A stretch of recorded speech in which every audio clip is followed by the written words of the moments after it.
WOCA, Ocala, Gainesville, The Villages, 1370 AM, 96.3 FM, The Source.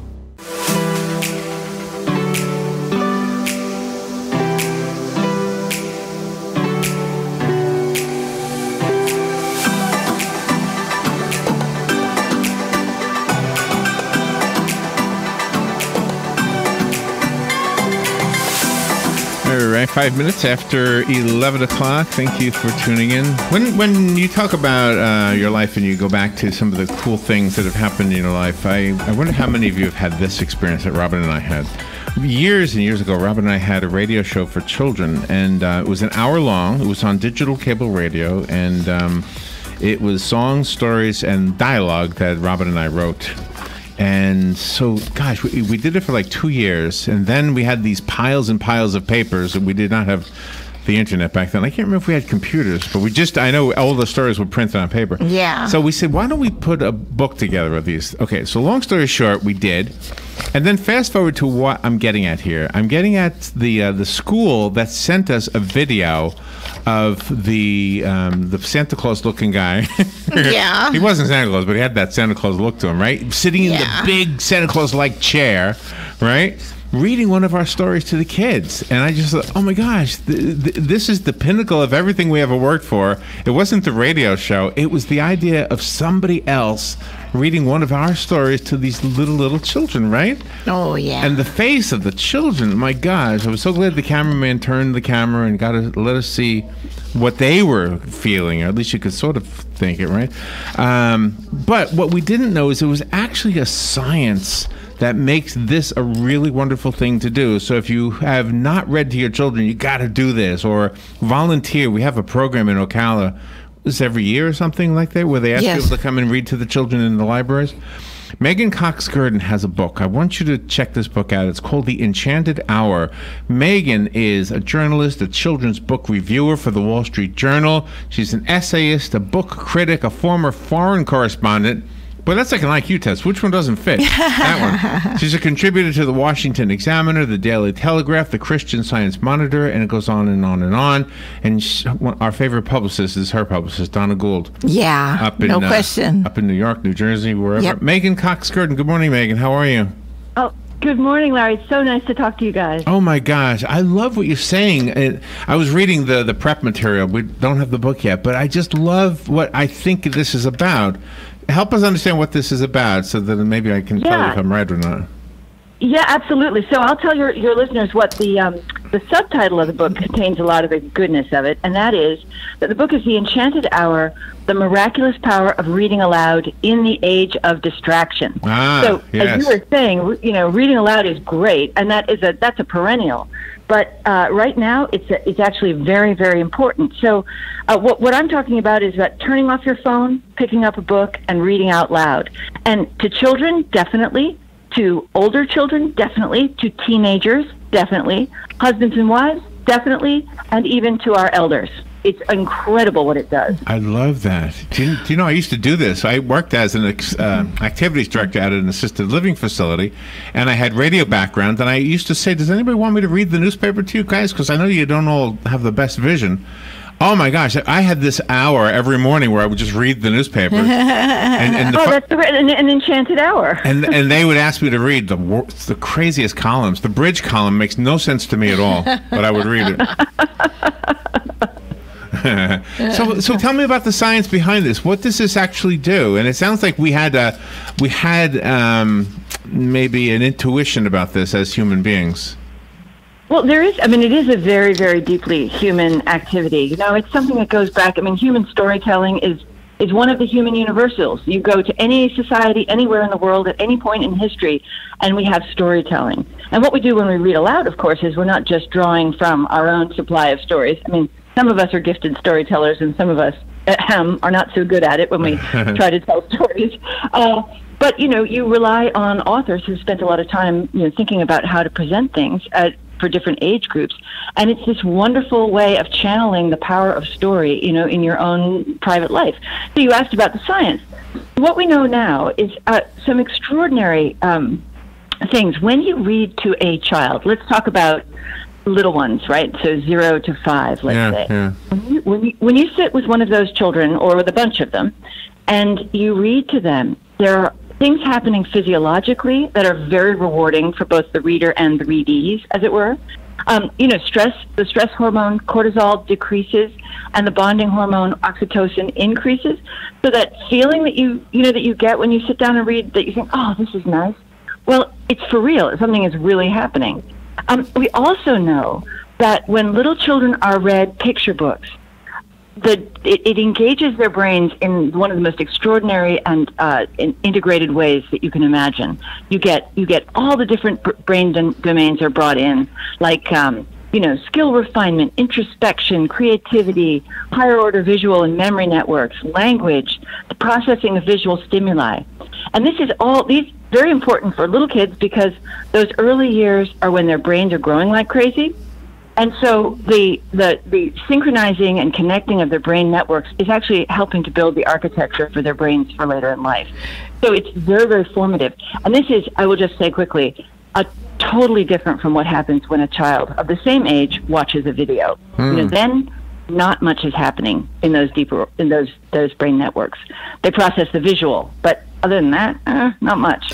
And we shouldn't wait till bedtime to read them these stories. We should be choosing different times during the day, especially if they have an older sibling that can read. Sometimes that older sibling likes to read out loud, and they can read to the younger one. Oh, yeah. Oh, absolutely. I mean, I encourage people to read anytime they possibly can. For some people, it certainly worked for me with my 5 kids. Reading at bedtime was always the nicest. It was like the reward at the end of the day. And we really gave it, I still am reading actually to my youngest, who's 13. But yeah, you could read when your baby's in the high chair, or when your toddler is about to take a nap, or when your teenager is at breakfast. I sometimes read to I have one teenager left at home. Actually, no, what am I saying? I have 2 teenagers at home, but the older one. It's a wonderful idea. Yeah, I read to her at breakfast. One of the things that's so beautiful about it is it's a way to do it's like you're doing a kind of meaningful activity together, but you don't have to have conversation. And it's great to be with other people and do things when you don't have to, how was your day? What are you planning to do? It's not always, at breakfast in particular, it's not always a great time to have a conversation with someone. You read the back of the cereal box, yeah. And reading also fuels what a person growing up is going to become. They have their sights on career goals. They might not share it with anybody, but they have their sights on doing something. And this, and the love of reading, they can read everything on every kind of creative line, and then they can decide what it is they want to do when they grow up. Well, I think that's right. And one of the things I love about the idea of sharing literature is that it stretches, a child. Well, I keep saying child because we'll say child for the sake of argument, but let's stipulate we really mean everybody. It stretches the vocabulary. It helps teach grammar, and it also opens the mind, as you say, to all the possible ways of living, and actually impossible ways of living. Reading fantasy or something with dragons, right? Yeah, really. We don't have dragons. Yeah. But you can work out, a lot of emotional development takes place. A lot of empathy gets fostered by this. And I want to emphasize, guys, that this is, what is good about reading aloud has probably always been true, but it is crucial now when we've got technology sending us all in different directions, making it hard to pay attention. Yeah, making it hard to be fully present with the people we love. I love what you're saying here. So, did you ever see this video of this lady? I don't know if she was a grandma or an aunt, whatever, and she's reading The Wonky Donkey. Have you ever seen that video? Oh, did I ever? Oh, I love it. It's fantastic. I wrote about that in the Wall Street Journal recently. It was an article taking information from my book. One of the things that's so fantastic about that video, if you go back and look at that one, she also does a second one in which she says, the book is, I Need a New Bum. Oh, really?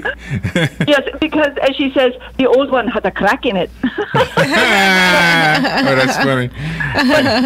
But if you look at those videos, and I absolutely urge your readers to have a look, what you see is, watch the baby's eyes. Yes, we as the viewer, we're watching her. We think she's hilarious. We love her accent, whatever. But it's the baby that you can see that, what's going on in the brain, of course, is hidden from us. but you can see the way the child is riveted and surprised, and the eyes are just like widening with amazement every time she turns the page.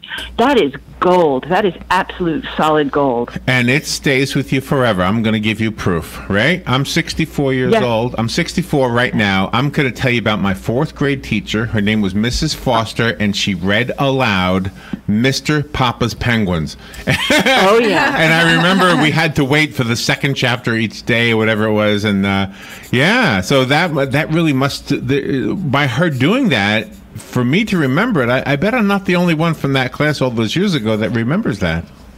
I've talked to so many people who say exactly the same thing. They say, I will never forget, 2nd grade. I will never forget 5th grade. There is such a luxury when someone gives you their attention and their time, and they give you the luxury of listening to a story. Something very important to remember, too, is that people can, I talked at the beginning, right? We talked about the universality of storytelling. One of the brilliant things about reading to people is that they can understand language, context, characters, scenes, and things that are a whole lot more sophisticated than they might be able to read about for themselves. You can read a classic novel to a reasonably young child, and a child who wouldn't be able to tackle even a simple book, yet on his or her own. But you read it, and it comes to life with your voice, and they can understand it. And that means that, let's say in the classroom, like your experience, the best readers and the struggling readers can all have a rich and delicious experience of a story. And the struggling readers, for them, it might be their one chance to really get a great book. I have a self-serving question to ask you. And you don't know this about Robin and I, but we actually do a podcast for children called Storybook Railroad. And we actually write and read the stories, and they're like 15 minutes long or whatever each, and we put sound effects and all that.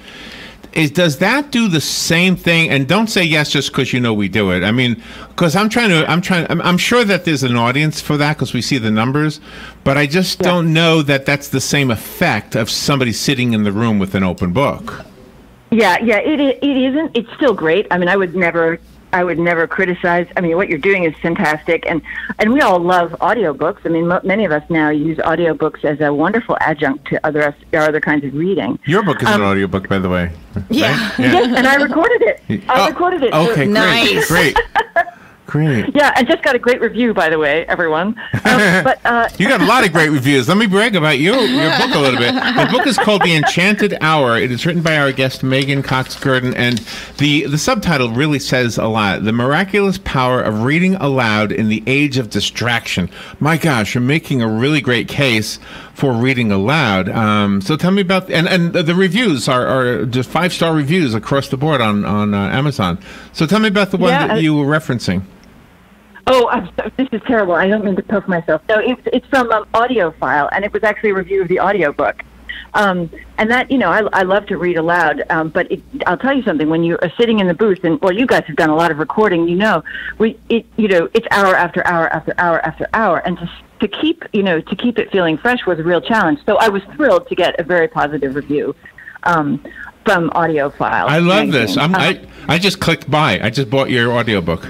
Oh, amen. Thank you. I'm going to have it delivered to my phone. There you go. I love doing this. I actually listen to an audiobook maybe once every 2 months because it takes a long time. Because I only drive 12 miles a day. So. Well, you don't have the traffic we have where I live in suburban Washington, D.C. 12 miles a day could take you all day. Is that where you are right now? Well, actually, I'm a little south of there. I'm on vacation right now, but yeah. But I wanted to go back to your point about or your question about listening to stories versus looking at a picture book.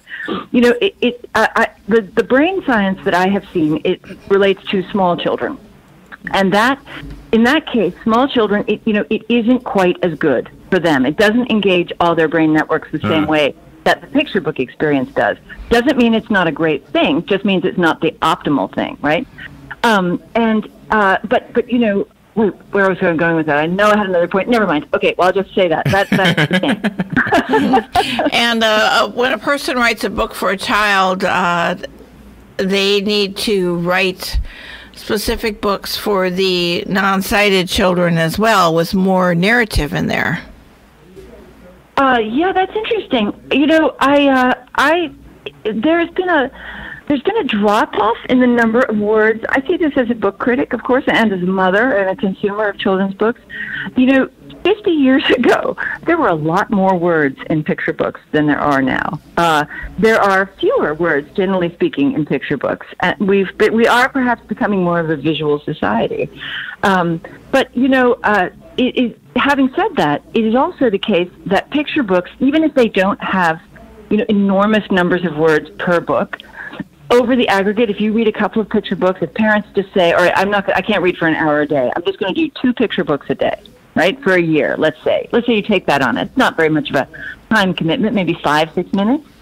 In that time, if a child hears 2 picture books a year, that child will hear 438,000 words. Oh, wow. That he or she wouldn't have heard anywhere else. Yeah, it's been studied. It's amazing. And then you imagine you ramp that up so that the child is hearing, half a dozen picture books. Whoa, you are really talking about language development there. So I want to show off. Are you ready? I'm going to show off to you. Ready? I'm ready. There was an old lady who swallowed a fly. I don't know why she swallowed a fly. I guess she'll die.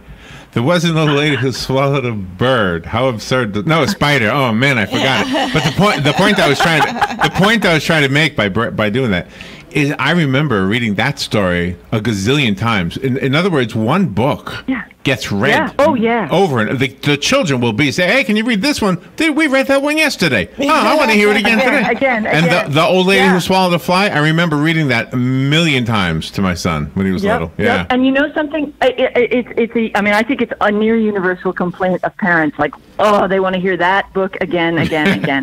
You know. It's hard to like, well, not again. But here's something important to remember. Every parent should remember. You know, for us, it's boring to read the same book over and over again. But for children, they're at a different level developmentally. That's right. Yeah. Again, it matters a lot to them. It might just be comforting, like, it's my old friend, I get to see the old lady again, or it might be that you're still, like, the child is processing, like, what is happening in this thing, or how does this rhyme work? It's interesting. Yeah. Do you know what? As a book reviewer for children's books, I have a question for you. One of my son's favorite books when he was little was called How Spider Saved Santa Bug. Does that name ring a bell for you, or is that? It does not ring a bell. Okay. But don't fault me. There are thousands and tens of thousands of books coming out of it. All right. Now I have to tell you this. My son loved this book. I thought it was the stupidest book ever. Right? Yeah. Now, no offense to whoever wrote that book, but you won the heart of my son and not me. But I reckon. But of course, it was written for him, not you. Yeah. So how do you, as an adult reviewer, I mean, how do you know if a child is going to like a book? I always wonder that. Like the Wonky Donkey, I think that's clearly going to be a child favorite, right? Yeah, because it's so fun and it's so silly. You know that you're talking about. That's a really serious and important issue, and it's very, very. It's there's a certain amount of art and guesswork as opposed to science and logic and knowledge, right? I mean, I've been fortunate that I have 5 children, so I've had, like, not so much a test audience in the house, but I've been, had this kind of way of sort of touching base with what where they are developmentally, which is very, very helpful. Of course, now they're growing up, so I'll probably lose all that. But also, you have to kind of think yourself back. The stuff that we care about as adults in literature isn't necessarily what children care about. Right. And yeah, as you say. And so it's a certain amount of kind of working myself into the state of mind, if I can, of imagining what it's like for a child. But also, the people who read the Wall Street Journal and buy books based or not based on whatever I say about them, their parents or grandparents. They are going to be experiencing those books too, and they want those books to be something that they want to feel confident in giving the books to children, that there's something beautiful or good or uplifting or funny or imagination stretching or whatever. So I'm thinking not just about kids, but also about the people who are probably paying for the books. And then when you introduce the children to the nonfiction books, there's as much adventure in there as there are in the fiction books. Oh, there's so much great nonfiction for children now, and so much great biography as well. And even for very young children, I love that too. And I actually make this point in my book that one of the brilliant things about reading to them at home, and again, this is not just children, but teenagers and adults, is that you can share with them the things that you think are important, right? Or the people you really want them to meet from history. Right now I'm on vacation with my family in Colonial Williamsburg. And, I see a lot of families walking around, and you can see the parents earnestly trying to explain to the kids, well, this was colonial, and that meant this was British, and, this is how people used to do things. Well, books allow us to do that without having to travel to a colonial environment, So what do you think is the better way of reading to a child? With the child on your lap so that the child can also look at the book at the same time? Or like you sitting face to face and then you turn the book around and say, here's the pictures? What do you... I think it depends on the number of children you have. I mean, I love having children on the lap. I think that's the greatest, and they can even do that while they're little. But sometimes, some children don't love that. Some children don't really want to be held, and that's, I think one of the things I encourage people to do is just to be reasonable. Be like easy about it. The child doesn't have to sit absolutely still. Sometimes my kids would get up and they would play with Lego or, whatever. They would just move. I had one kind of a slightly restless one who would move around the room a bit more than the others. And, I think it's too bad when parents think, oh, I'm being kind of rejected or the child isn't interested. No, they might just need to have a slightly different atmosphere, when you're reading. But to get that really turbocharged effect on the brain, it is great if the children can see the picture while you're reading to them. And I believe that children from 0 to maybe not later than age 7, when they are reading a picture book, it is better for them to actually hold the physical book in their hand than reading it off of a Kindle. What do you think? Yeah, I absolutely think so. I actually don't think I don't want to slam anybody's enjoyment of literature in any way, But the danger with reading off a device is, that underneath the device is the whole internet, and the child knows that underneath that surface is the whole internet, and the internet kind of gets in the way of these things. That's why I was saying at the beginning, and this is why I call it the age of distraction. Good point. To really have the full experience, we really have to turn our devices off, and put them away. I mean, they do.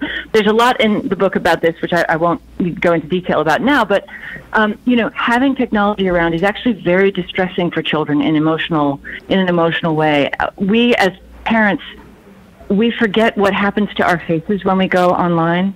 Our faces go kind of still and quiet and dead when we're scrolling. Oh yeah, for sure. And this is actually very distressing, especially for babies, because they don't know what's happening. They think we don't. That they like they. Oh wow, that's a good point. Yeah.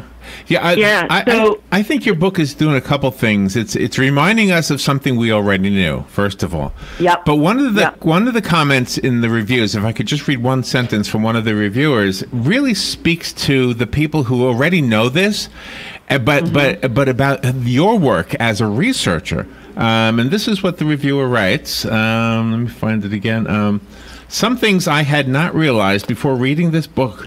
Babies are positively impacted in their development by parents and grandparents and others reading aloud to them, even from picture books. Children who are read to regularly as opposed to quite so much time on devices are generally more well-behaved, and reading aloud and being read to is valuable in all sorts of ways for our entire lives. I think that reviewer gets the value of your book in not only reminding us to read to the kids, but why we should read to the kids. Oh yeah, I mean it isn't just about language, It isn't just about vocabulary, although those things are very important. And having facility with language and a strong vocabulary, these are immeasurable assets as children get to school. But it's about there's a lot of social and emotional development that takes place. It's like a very condensed experience, And I would urge, especially the busiest parents who think I don't have time for another thing in my life. They're the ones who need it the most, actually. Because Meghan, if you have limited amount of time with your kids, this is the way to spend it. Meghan Cox-Gurdon, I love your message. I love what this book is about. I ordered it just now. It'll be in my car. You will be in my car reading to me. I am so happy on your 12-mile commute. I have Amazon. I have Amazon. The book is available on Amazon. And what is your website? Yeah, so you can also buy it through me. It's MeghanCoxGurdon.com, and that's spelled MeghanCoxGurdon.com. D-O-N? And there are links to D-O-N, yeah. Okay, got it.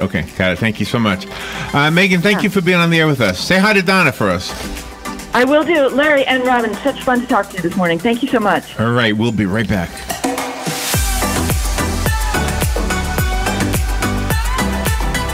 Unseasonably warmer this Monday with a mix of sun and clouds, a chance of an afternoon shower, the high 83 to 87, partly to mostly cloudy and very mild Monday.